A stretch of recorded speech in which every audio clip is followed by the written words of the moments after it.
Epik Mellon Podcast.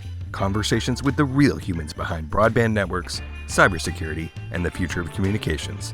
Brought to you by QA Cafe. Welcome to another episode. Man, it's early for me. Welcome to another episode of the Epik Mellon Podcast. I am Jason Walls from QA Cafe, and I have Tiffany Groves from the Broadband Forum, who's officially, I think your official title is like the marketing and communications coordinator, but like that's like such a that doesn't like actually describe the things that you have to do. Yeah, I think the bullet points beyond that just are too long, so it's best just to keep it as that. Is it one of those things where it's like, can I have a job description? They're like, no. Yeah, the ad at the bottom is very bold. So I work with Tiffany a lot, and she's one of my favorite people. And it's on this show, like I said, like I distinctly want people to understand that there are human beings that no matter how many layers of separation you think they might be from the actual operation of the internet, are integral to the fact that it is even functioning. And those are all very human stories. Like, and yeah, it's a good time.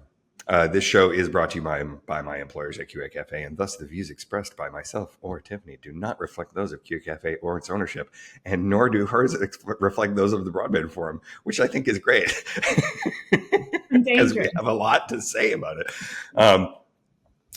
And it is brought to you by our three great products at QA Cafe. That includes CD Router, the industry standard test platform for broadband, gateways, Wi-Fi devices, and other customer premises equipment with thousands of predefined test cases designed by experts in a fully automated test platform that lets you design and build better products overall in less time. Talking about winging it, I just winged that. You know. My heart. Or did you think I was not reading that? No. Well done. Second is CloudShark Enterprise, which is the enterprise-grade packet capture analysis solution for global companies that are distributed all over the place and need something a little more polished than the, what do we call it, the patchwork of open source tools that people use to do network and security analysis. We put those all together in a nice, easy-to-use web-based format that can be deployed anywhere very easily for one license. And our hats off to the people at Wireshark and the Wireshark Foundation for everything they do that we get to sort of repackage and present to people. And then last is Packet Viewer, which is the power of CloudShark in a nice little component that you can drop into any cloud-based networking or cybersecurity application and make it your own. And that's it. Those are not quite so polished. It's natural, you know. The CD Router one. The reason why it's so polished is because back when you were going to UFBB, the what was it? What do you call it? Ultra fast broadband something. Yeah, it was the ultra fast broadband. It's BB broadband. BB. Did they? So it's the ultra fast broadband base. Broadband Acceleration Seminar. So years ago, when it was just done in Amsterdam, and it was run by, I forget who it was run by. It's before Broadband Forum took it over. Yeah, by TNO. I went there and actually had sponsored. So QKF had sponsored, so we were able to do like this 2-minute pitch, and I ended up memorizing that pitch. So that's where that's coming from. It's like there's some brain cells in there that are being used specifically for that purpose. I'm really impressed that you remembered that, because that was a while ago. And I remember those 2-minute sales pitches. I remember DZS throwing pairs of DZS branded socks into the crowd. That's where I got those DZS socks. Yeah. I had those for years. I just put a hole in one of them. Great going. My husband. They were great socks. Great socks. We've always that's the next branding opportunity that I want. TR69 socks. Yeah. Or USP socks. It's a step forward. Yeah, and everyone needs socks. If you don't, you can have some issues. Yeah. And not in the summer. I don't wear socks. That's my favorite thing about summer. No socks and sandals. A shame. Huh? Oh no, I'm pretty far north and close to Canada, but I'm not that close to Canada. No Canadian tuxedo, okay? Yeah. Anyway. Sorry. This is we can do this for so long. All right. So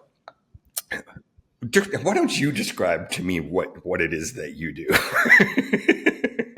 before I try to explain it to people for you? So predominantly, I'm heavily involved within the Broadband Forum base series, which is the Broadband Acceleration Seminars. We hold a variety of face-to-face and virtual events and webinars throughout the year. So we hold workshops in big shows like FBA and Angacom, which happened last week, Network X in Paris, which is coming up in October, SCTE, and then a few like ad hoc ones. So occasionally we do OFC, and I think this year we're actually going to do Network X Asia, which is a new event which is taking place in Indonesia, which will be pretty cool.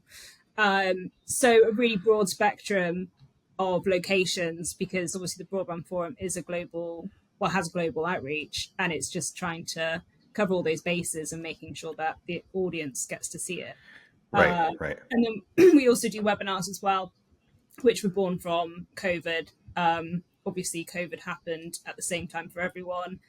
Everyone had to think on their feet of how they can adapt. And so we launched fee-based webinars, which was so successful during COVID. We had such a good attendance rate and really successful. But, times change now. It's more of a face-to-face environment, which is great. And I think that is important. And actually, I hope everyone values face-to-face more than virtual. Well, that's what's crazy to me, right? Is it almost like, and I feel like I've talked about this on the show before, it almost feels like it snapped back like more in the other direction, right? Yeah. So you had meeting in person, you had trade shows, you had all this stuff.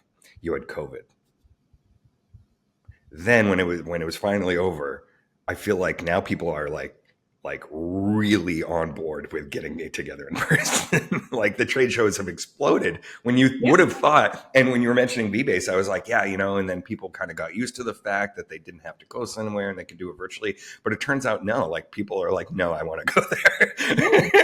You can't blame them, because a lot of people do work from home, or a blended version of going into the office and from home. And people need that social interaction. It's not humanly normal to be sat at home. Obviously, you've got a family, hopefully, and friends, but to sit in an office, hopefully, I know, but other people might, it's not normal. And also, I think from a professional standpoint, it's really hard to network and build those professional relationships over email, over LinkedIn, over Zoom calls. It's got to be face to face. You need to gauge their reaction. You need almost just to have that social side as well as the professional side to build the relationships. And I think, unfortunately, a lot of industries are struggling to see the value in that, because obviously there are budget constraints for everyone. That's a very real thing. And the first thing to go is travel, or, which is so weird to me, right? It's so bizarre to me because, well, like you've heard me rant about this before, where it's like, that's like such a small, like the travel budget is like the smallest thing, right? It's like, and if that's what you're cutting, then like you're not gaining anything and you're only losing stuff. And it's amazing to me. So there's that snapback where you have more and more people wanting to go and more people going. So at least there's some stuff getting approved, but I feel like there's this huge disconnect between the bean counters and the people who actually end up meeting and wanting to go to those places, and we're still catching up with that, at the Broadband Forum, at least. Yeah, no, I agree. And I hope that changes. And so I was at Angacom last week, and it had a really good buzz. And there was, I think, 22,000 people, they said, attended, which is phenomenal for a very German and European focused show. So it was great and encouraging for future face-to-face events. That's really, really cool. And I actually, I was like not really surprised by the buzz, but I didn't realize how much buzz. It's not, I wouldn't even say it's hyper local, but it's pretty local. That show is, right. And it sounds like when you hear the news about it, I'm like, oh yeah, Angacom, right? So I think of it as like you said, as like another European show. It's like Network X is like also a European show, kind of. It's just because of where it is and stuff like that. Yeah. But yeah, I was like, and now the thing that simultaneously gives me hope but frustrates me is that you have all of these things popping up, and I personally do not have the bandwidth to go to all those things, right? Like maybe if I was in a different position in my life and didn't have a 5-year-old, which I understand that you probably also experience, that must be fun.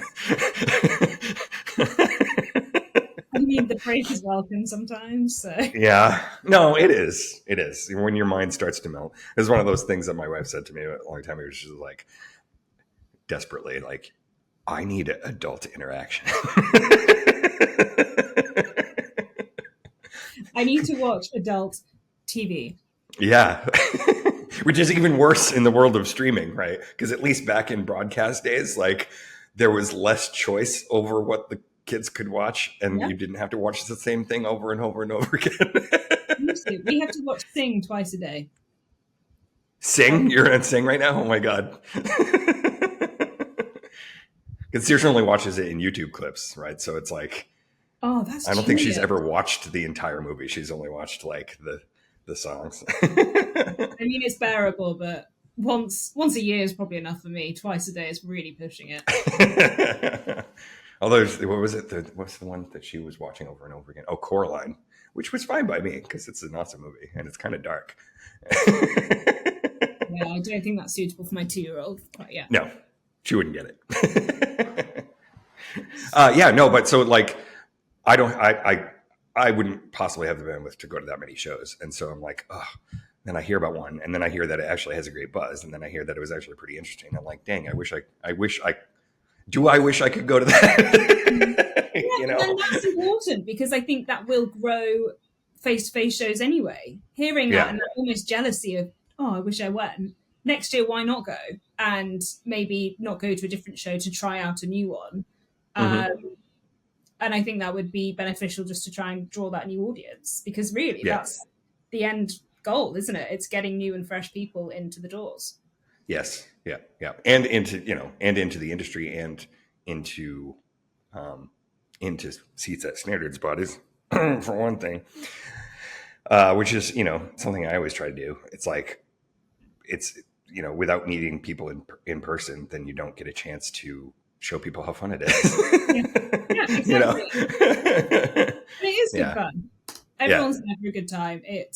Everyone's on the same level, as in everyone's got the same agenda. So yes, that's a really good point. Actually, it's like there's an entire like it's almost like a really high end dating app.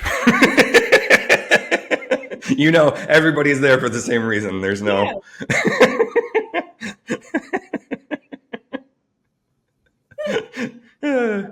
Maybe we should pitch that on how they can promote them going forward. Oh yeah, no, that's the next app. Is the app that's filtered down to people who are in your industry and at the same trade show you're at. Yeah. I can think of people who would use that. So at Angacom, though, you spoke on a panel, which I heard, and I didn't get to see it, which I'm very disappointed. I did. So I was very kindly invited to speak on a Women in Tech panel. And it was essentially a panel of women only, obviously.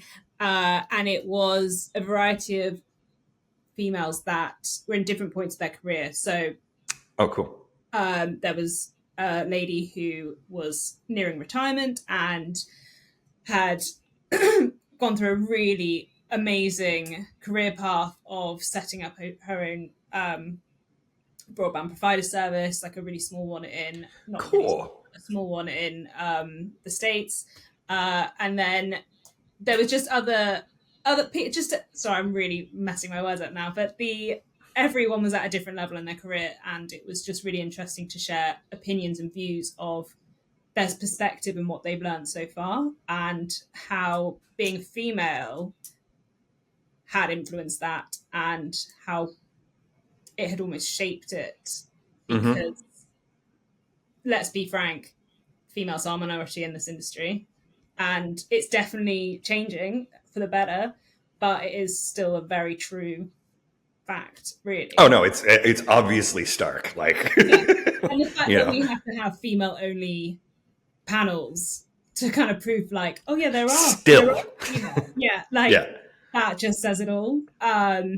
So I mean, it's good that we're trying to encourage other ladies to take part and be in the industry, but the fact that we really have to pointedly say, yeah, we've got females. It's just right. so old school. No, it's totally weird. It's totally weird, and it's like I get it because of the legacy. Part of some of it's legacy, and some of it is what it is, right? It's like, and just even like you're saying, you're like, what do we end up talking about at the show? And I'm like, well, I'm not here to like only interview engineers, but on the flip side, it doesn't mean there aren't female engineers. But like, there over time, that we all know that that's happened, right? We all know that that's happened, that there's just more dudes in engineering than women are, especially in computer electronics engineering, right?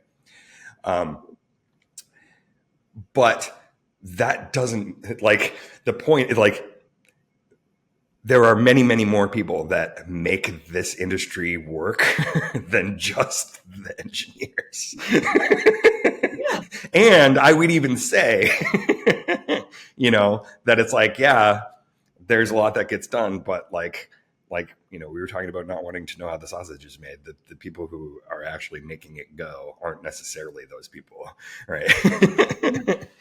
And so it's holistic. And I agree with you that it is still weird that they have to put together a panel like that. But it gets, it doesn't surprise me. It is what it is, and it still is what it is, Yeah, I know. And I do think it's changing. Like, just being on the show floor at Angacom, I noticed there are a lot more women about, not necessarily speaking, but just being in the show floor, which is always a great sign. So I do think it's changing, and I hope it does continue to change going forward. And I think it will. But obviously Rome wasn't built in a day. It's not going to happen overnight. Right. Yep. What did you end up like talking about, you personally? I said that we shouldn't have to have women really fast. One of the questions was, where do you see the industry in 5 years? And I said, hopefully just all panels are mixed. And that it just shouldn't have to be a thing. And hopefully maybe we say, we've got an all male panel, and that'd be really rare. Because imagine if they had like men in industry, like yes. What are their experiences like? So yeah, we spoke about that, and just about different challenges and opportunities that we've all had. It was really interesting, and a lot. And actually, so all of us sat down and spoke together before the panel just to kind of get to know each other and have a bit of an icebreaker. And it was quite interesting how all of us said that we've all had a bit of now my mind's gone blank. What's it called? When you feel like you're... Imposter syndrome. Imposter syndrome, thank you. And we all said that. And funnily enough, the older lady who was on the panel, Patty, she was like, what's that? I've never heard of that. And it's just like, that's such a generational thing, isn't it? Like, it is. But it absolutely is, like, so bold, so straightforward, being like, nah, I've always owned it. That's just who I am. So we were just saying that we'd all struggled with that within our careers. And also having like issues with like keyboard warriors of some people commenting and completely unnecessary words that are so out of touch and also so out of tone and not necessary. And I think, I mean, from a social and a career point, I think every female has had that at one point in their life, which is awful. No, which is awful. And that's like one of the key things that I don't think that I've never experienced. Right. And like, I think that I don't think people realize just how drastic of a gendered thing that is. Yeah. But like, it's like, for some reason there's people think that there's things they can and should say to women, like Yeah.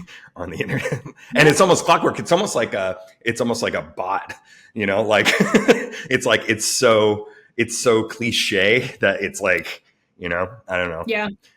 And it was interesting. One of the ladies was saying that she works or knows a female that was, she's a director at Netflix, but she's only about 25. She's very young, really smashing her career, obviously. And apparently she is now feeding back to senior directors who are older and of a certain generation, let's say, of how to be more empathetic and how to almost like kind of retrain socially, because things do change and you can't deny that. And some people are from different generations and have been brought up on different values and things, and different comedy too. Like a lot of them, and I run into this all the time, with my parents' generation and everything. It's like the things they are saying, they think they're funny. Yes, we know they're funny, which is the right. I absolutely agree. And I think actually companies should kind of have that almost retraining of social etiquette, because things change and they change. I mean, even from when I was growing up to now, it's changed so much, and you figure it out on the way. But actually, if you're not told, then you won't know the difference. No, and it frustrates me because people think that it has to do with like, people becoming more sensitive, and it's like, well, I can't joke about that anymore. And it's like, no, hold up. We've gotten better at being funny. Those things were like rudimentary comedy technology. And now we realize that it sucked. And the things that now are more funny, right? They've been honed over time, right? And it's like you can do the more skillful thing rather than the Yeah, exactly. There's no need to be mean. So yeah, it's interesting how different everyone's opinions were very much on the same page. And despite us being at different stages in our careers, we all have experienced very similar things. And I want to talk about the imposter syndrome thing too, because that was a huge realization for me, is that and one of the reasons why I even started doing the show is because I started to realize, what was I call it, like the limits of expertise, right? It's like, initially it was like the smartest person that might be very smart in their field, but generally is just like everybody else, right? And one of the ways that everybody is like everybody else is imposter syndrome. And it's funny because it's almost like its own demon, where it, like, part of having imposter syndrome is not talking about the fact that you have imposter syndrome. And so everybody has it, but nobody says anything. It's crazy. And I think that is also a really good point, that we need to encourage everyone and say, you're doing a great job, because actually no one's got time to do that. Obviously we give back feedback, but to properly thank someone and to be grateful and actually reassure them that they're doing the right thing is so important for everyone. You could say someone's got a big ego, but actually everyone needs to hear that. Everyone needs that encouragement and drive to move forward. Yeah. And some people don't know how to take it when you hear it, but you still needed it, even though you don't know that you needed it, Yeah.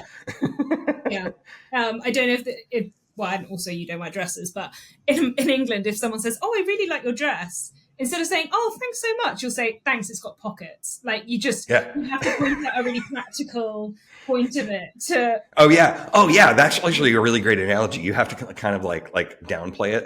Yeah. Right? Like self-deprecatingly. You just justify why it's a practical dress, not because it looks good, it's because it's got pockets. And that's right. But also it has pockets. Which is another huge sexist thing that we could go down about why dresses are not designed with pockets. Because they want you to buy bags. Exactly. The fashion industry is not stupid. No, sir. But it was fun, though. You did have fun last week, yeah? Yeah, it was good. Other than the bomb evacuation, that was in the works. I only saw a little bit of what happened? So apparently it's really common in Germany. They were doing some building work by the river, and they found 3 bombs from World War II that obviously hadn't detonated. So they Oh, had so it to. wasn't like a terrorist threat or anything. It Oh was no, literally no, like, no, it no, was like a oops kind of thing. no. Oh yeah, that happened. That's a reminder. Yeah, they found them when they were doing some building work, so they've obviously got to evacuate just in case, because there is a chance, obviously, that they could go Right. off. So we all had to be out of the area. Fortunately, where Angacom was, it wasn't in the evacuation zone, but my hotel was. So we had a bit of a wait, but it was fine. Just a bit of fun. How long? Oh, like 14 hours. Oh, okay. Fine. So, but overnight, were you able to stay in your hotel that night, or? Yeah, thank God. But because I was leaving the next day, and I was like, "Oh, my luggage is still in my room, and I've actually got out quite early. Like, what? Oh, What do I do?" that's the sort of like travel anxiety that I have, even if those problems don't actually exist in reality. I hear you. Yeah, every time, by the way, which is totally. It's like once I get there, I'm fine, but like the act of traveling itself, I'm like I can't sleep the night before. That's why I don't take early flights anymore, because my brain worries so much about not getting up on time that I basically just won't sleep. I'm exactly the same, and I will subconsciously wake up in the night to check that I've not, because I'm so scared of missing my alarm. I'll just wake Yeah. up so much. And you know what? The most annoying thing is that if me and my husband are going away and we've got to get up early for a flight, I'll be checking all the time, like I say, waking up in the night, and I'll be like to him, "Don't you do that?" And he was like, "No, because you do it, so it's fine. I know we'll get up." Right. Married alarm clock. That sounds quintessential. Good times. That's textbook right there. Oh man. So I mean, so we'll be doing Broadband Forum. Let's see when this show will come out next Tuesday. So that'll be Oh, 5 days for those of you in the audience. Yeah. yeah. So Yeah. Broadband Forum member meeting in Yeah. Munich, followed by Yeah. the summit, the base summit taking place Yeah. 26th, 27th. Mm-hmm. And the social event, which will be really fun. We've got some very fun games to play. I'm so excited. You had me at beer and pretzels. They were also That's kind of the running gag with Lincoln and I, because I've never been to Munich. I've only flown through there, right? But whenever we fly through there, it's a connection and it's in the morning. So we're like, oh yes, we get Bavarian breakfast. Which is, I should tell you that I bring up Lincoln all the time on the show, and I've never had him on the show. So like, it's now a running gag that he's not real. Who's Lincoln? I was thinking of getting like a cardboard cutout of him. Oh, why wouldn't you have him on the show? I mean, he's imaginary. Huh? I just never asked him. I would love to have him on the show. It's just never come up, you know. Yeah, but now I can't because it's a gag. He's absolutely mastered the system on that one then. Mm-hmm, mm-hmm. Oh, he has, yeah. So he's yeah. No, it's so I'm looking forward to that just because it's been a while. But again, it's like, and I won't get into the details of what the numbers look like right now, but like one of the things that we're always trying to do is like get more, what do we say, more butts and seats, right? It's like more people actually participating in the standards process itself. Because I had Gerald Coombs on last time, and he's like the inventor of Wireshark, right? The open source packet sniffing tool that everybody uses, right? And when it started, it's just him building this thing that everybody uses and is extremely important to the way the internet works. Just him, right? So if something happened to Gerald, right? he was like, yeah, I bought a house and I suddenly had to do all this housework and like and building stuff. So I didn't have time to work on this. And it's like, and then things suffered as a result. And I was like, that's such a perfect analogy for what we have to deal with, because it's like some of the standards that we make in the Broadband Forum are like 2 people. It's like 2 people, maybe one person. Right. And so, you and the whole team, all of us try to like convey that to people and get, do as good as we can to try to get more people to actually participate in standards. But it's an uphill battle. And as we said before, actually working in person is so different to face, especially when it comes to working on things like that. And you actually get down to the nitty gritty and you can have proper discussions. It's so easy on Zoom to talk over each other. Or, if you're a bit shy and don't feel like you've got the confidence to speak up, actually being in person encourages that more. And that's... Oh, yeah. You can attend virtually, but it's encouraged to be face-to-face because you get those water cooler chats and you build those relationships. And it is really important to have that, which is a shame because, again, like we were saying, travel is the first thing that gets cut. And actually, I think it's really important for someone in their career as well to work in standards because they do develop so much and do build those relationships and their knowledge. Right. You learn from each other. That's the whole point. Mm-hmm. And they develop as people too, right? It's like we've had people who come in and, initially they're kind of shy, but we're like, come on, come with us. Come have fun with us. Now we're going to recruit you to do some work, right? But it was so fun. I know. But in all seriousness, they're not necessarily people who would have ever done that, right? Yeah. Or were too shy to do that. And we try to like get them to grow in that respect too. I always think of Madura when it comes to that, who I have yet to have on the show, because she's like, no, I don't think I'm ready. But she's like one of my favorite stories about that, right? Because she kind of came in and talked about a couple things, and we're like, okay, here you go. Here's the entire project. She's like, what? And I'm like, nope, you're doing it now. One of us. Right. Yeah. No, but I want to talk about that uphill battle a little bit about getting more people, which has changed. Because I don't know, like, I'm going to date myself because this year is actually my 20th anniversary of going to the Broadband Forum. When I was a young graduate student, fresh from the womb. Mm-hmm. I had like a Nick Carter haircut. It was like dyed blonde, my hair. Yeah. Who's Nick Carter? From one of the boy bands. I forget which one. Yeah. No, I used to look it up. Did you had bleached blonde hair? I did. Yeah. Can we have a photo? Yeah. It was like strawberry blonde. I think so. I must have somewhere, but it wasn't spiky like this. It was longer. Yeah. Oh wow, that is very 90s. Or no. Yep. Yeah. It was a little shorter than that. Yeah. Oh, I was very accurate. You told me this before the meeting. In advance, that would be great. Yeah.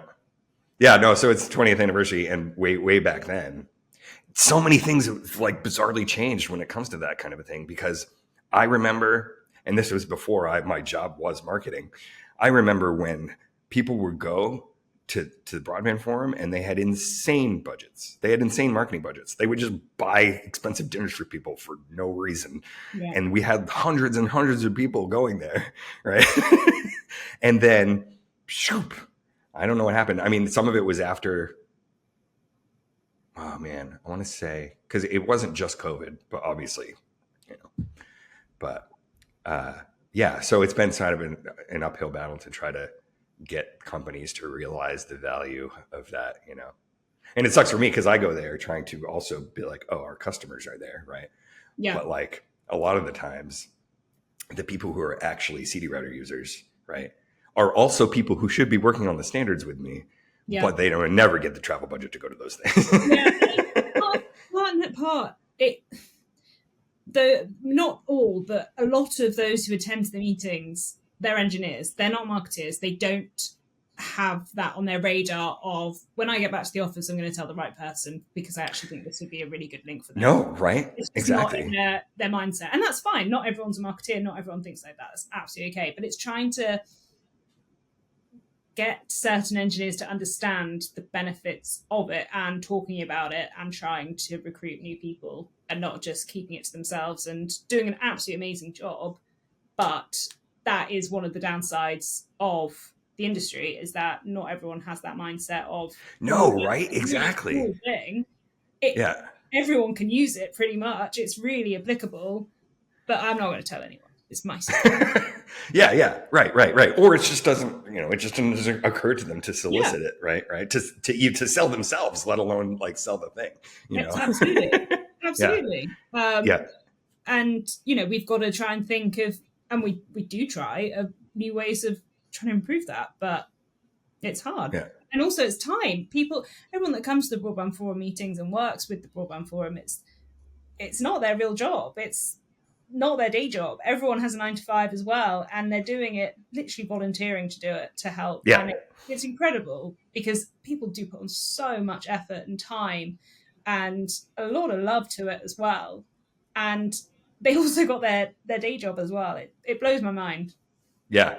No, it's true. It's true. There are some exceptions to that. And this is another thing that's changed over time, is that there are some people who still have the job title of doing standards. Yeah. Right. But I don't think I think like their legacy,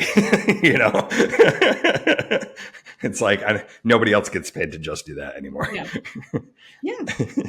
Unless you're Tim Spetz and you've somehow found the hole in the system where you've actually done the same job for 25 years, even though it's for different companies.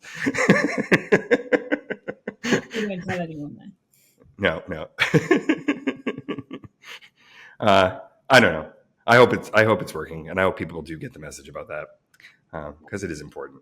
Yeah, and it makes our lives more fun. Like for me, it's very much like throwing a party, right?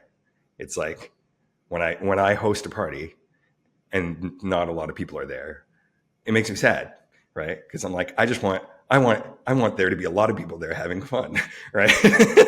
And so I get a little bit of anxiety about that, especially when it comes to standards too. It's like, well, if I go there, I want there to be a lot of people there, not just so it's valuable for me, but so that it's, the energy's high and everything. Yeah, you're absolutely right. And I think, it is absolutely a matter of the more the merrier. And you want to create that buzz and you want to ensure that everyone, hang on, my laptop's going to die. You're good. Oh, sure. Oh, no. Do one of those like reality's disintegrating. No. Sorry, we can't help right now. I don't know what to talk about. I'm sorry. Oh, we were talking about we were talking about just again the important, people realizing the importance of getting there and working on that stuff. Yeah, and it's really exciting as well. And there's such I feel like at the end of the meetings when it's the closing plenary and we're going through everything that was covered, there's such a sense of camaraderie and teamwork, and that's so nice to feel. And everyone's really grateful for each other, and you do come away, I know I certainly do, feeling really optimistic and really pleased and just very satisfied with a good meeting well done. And it takes it takes a team to create them. It takes a lot of people who work extremely hard, including like the work area directors, not just the Broadband Forum staff, that make it happen. And you do get a real sense of achievement from them. Yeah, no, and it's rewarding in a way that I try to convey to people when I get back home. It's like that's actually kind of one of the places where I feel the most appreciated. Yeah. Well, I mean, Jason is known as the unicorn in the company, so pretty big accolade, to be honest. Because I spray glitter and heal people and only allow the pure of heart to. Yeah, I mean, if you still the glitter, it gets really annoying. No, but honestly, I think the reason for that, I'm actually going to weirdly not toot my own horn by doing this, is we were talking about that skill set of understanding technology enough, but also understanding the need to talk about it, right? And actually solicit it and be outgoing. And it's funny because talk about imposter syndrome. You would be surprised, with the exception of when I have a microphone in front of me, I am not an extrovert. Right?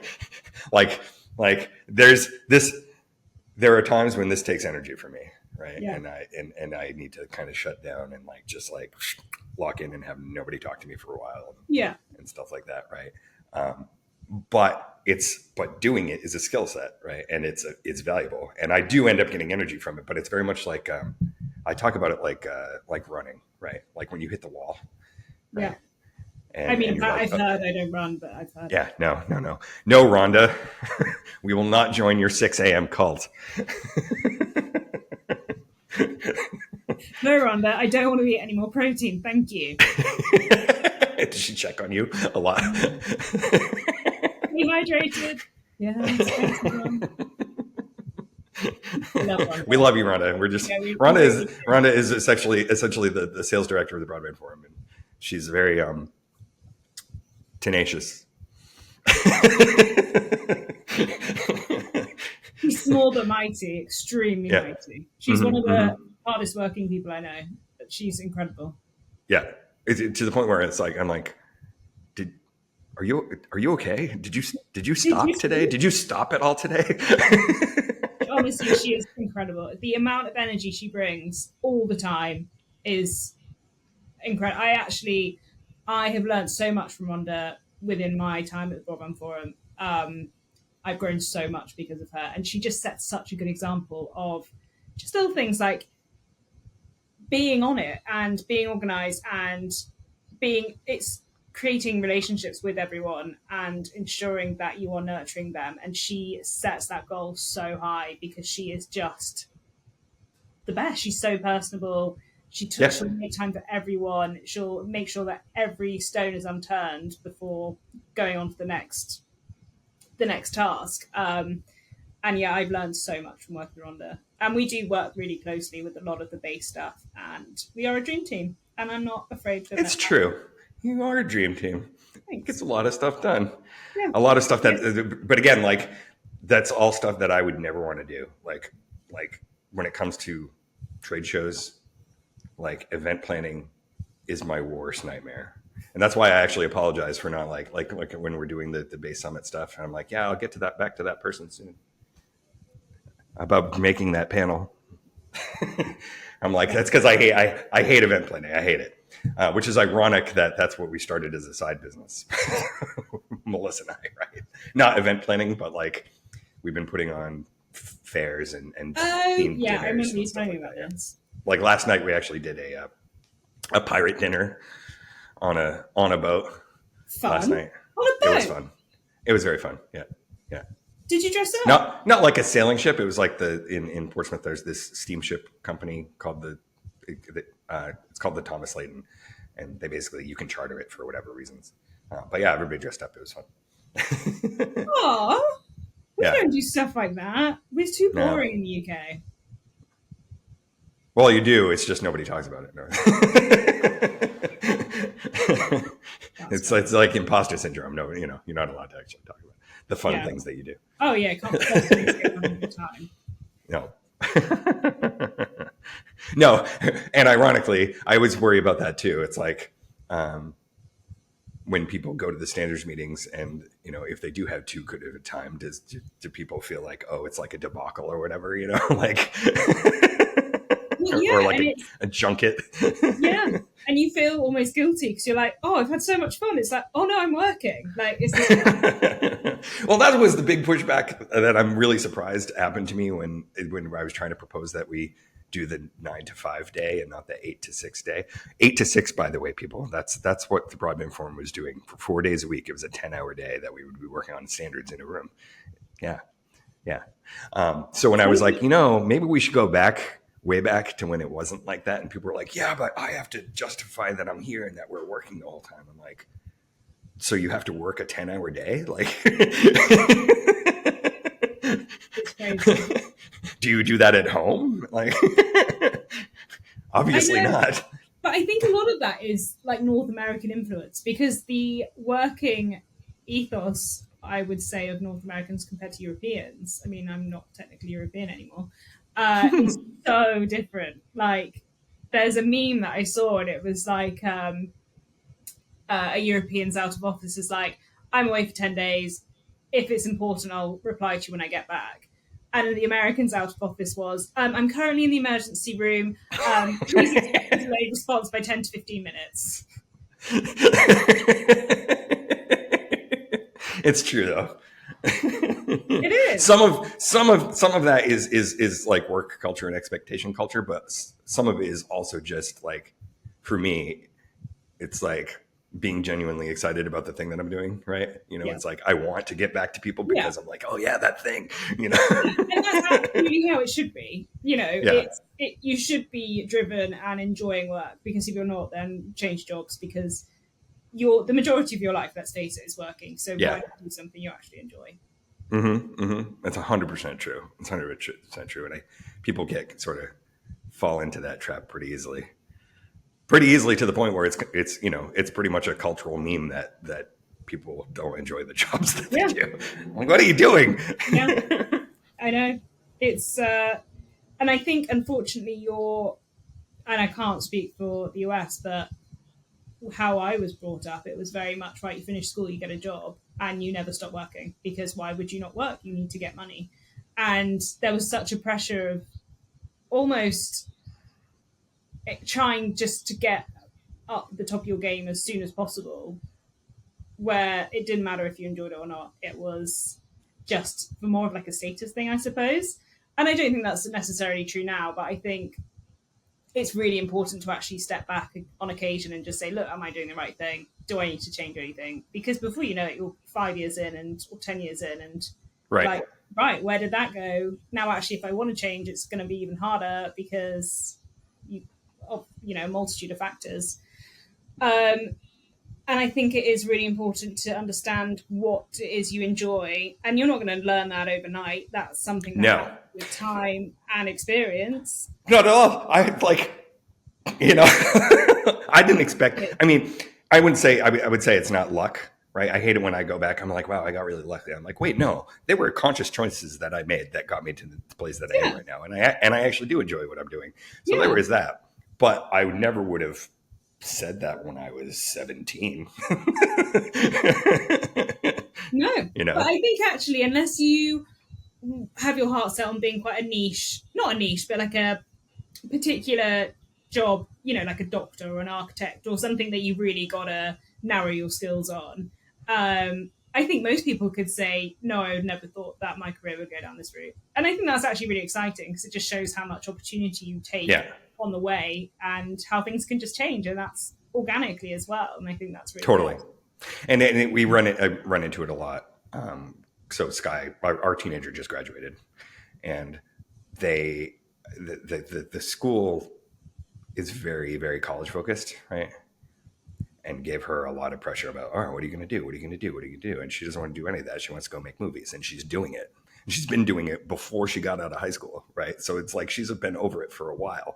But that pressure was really, really strong. Like, figure out what you're going to do with your life, like right now. It's like, what? Nobody does that. Who knows? 17. My God, I was not thinking about my job. I was thinking about where I was going to go that weekend. Like, that's real life. And also enjoy that year when you don't have responsibilities or anything. When you're young and you have energy. It doesn't hurt so much. Yeah. But you do enjoy it? You enjoy it, what you're doing where you are? If I didn't enjoy it, I wouldn't be here. I'm very much if it's not for me, I won't be doing it. I'm quite cutthroat like that. But I work with an exceptional team. We're a small team, but we work really closely and well together, which is obviously extremely important. And I get a lot of satisfaction from my job. I get a lot of, when we're planning for an event like the Summit next 2 weeks' time, it's obviously a lot of work. There's a lot of thought and preparation that goes into it. But when it's finished, it's just the best feeling, because you're like, well, actually, I contributed so much to that, and it's done, and I can breathe now. And you just almost have that full circle of seeing it from the beginning of planning stages throughout, and you get to see the full picture. I'm really using a lot of marketing terms now of spiel, loop in, circle back. Leverage, all that good stuff. Empower. Yeah. You just get a lot of job satisfaction from it, and I do enjoy it. And also I get to travel, which is incredible. I get to see so many places that I would never normally see. Like, went to South Korea. Like, I would never go to South Korea. Which is really cool. Right. And it is kind of a cool niche in that way, where it's like, for the longest time, people were like, what exactly do you do? Why do you get to go to these weird places? And I'm like, so I had a running theory. My surrogate sister was like, I think you're in the CIA.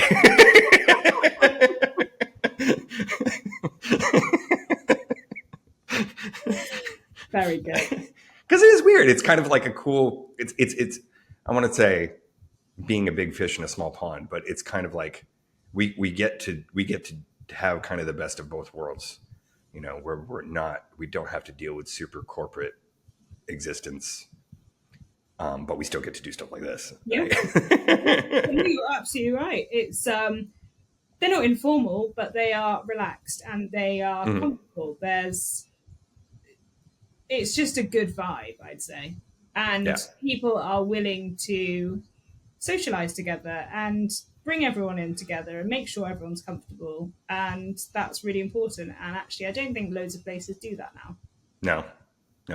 From what I've heard, it's not the case. And here we are, almost at the end of the show, and I never asked, like, the fundamental question that I ask everybody in the show is how you got here in the first place. But like the short version, how I was talking about, like, making conscious choices to without realizing later that they were conscious choices. Like, is that what has happened for you to get to the point where this is what you are doing for the forum and for everything else and all that? Like in terms of, like, when where you went to school or what you did or how you got to this point. I don't think I know that story. I absolutely fell into this. If someone told me 10 years ago that I'd be doing what I'm doing now, I'd be like, firstly, what is that? And secondly, so I changed my job because I was moving to be closer to my now husband. So I was working for Proactive PR, which is the PR agency of Broadband Forum. So I started there, and then very quickly after joining there, I was contracted to work solely for the BBF within marketing. And then after a bit of time, now I'm employed directly by Broadband Forum, and the rest is history, so they say. And there's been a lot of change since I first started. Change for the good. And it's interesting to see, because I think it's 5 years now, which is crazy. It might even be longer. God, I feel old. Wait. No, it's got to be a little longer. Because did you start right when COVID hit? It was just before. I think it's been 6 years. And I think 5 years since. I think it was during COVID is when I transferred to work directly for Broadband Forum. So yeah, 6 years. Trial by fire. Yeah. Crazy. Well, here's hoping that it keeps going, because I think it will, and I enjoy it. Of course it will. Yeah. It's going to get bigger and better, and there's some really exciting things happening. I agree. All right. I will see you in approximately 10 days. Can't wait. I want a picture of the Nick Carter lookalike. I will try to. I have some old pictures, black and white pictures of me playing bass guitar with that haircut. So excellent. I'll find those. I'm much thinner. Well, we can't judge about that, but I'm sure we can incorporate this somehow in the meeting or in the summit. Sounds good.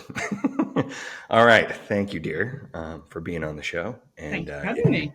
If you do like the things that we talk about and the humanizing the normal people that make the internet normal, the normal people that make the internet work, the weirdos that make the internet work, please do subscribe to this either on your podcast channel or on YouTube.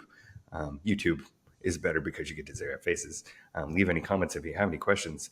And above all, own the nerdy things that you love and have fun doing them. Thank you, Tiff. Thank you.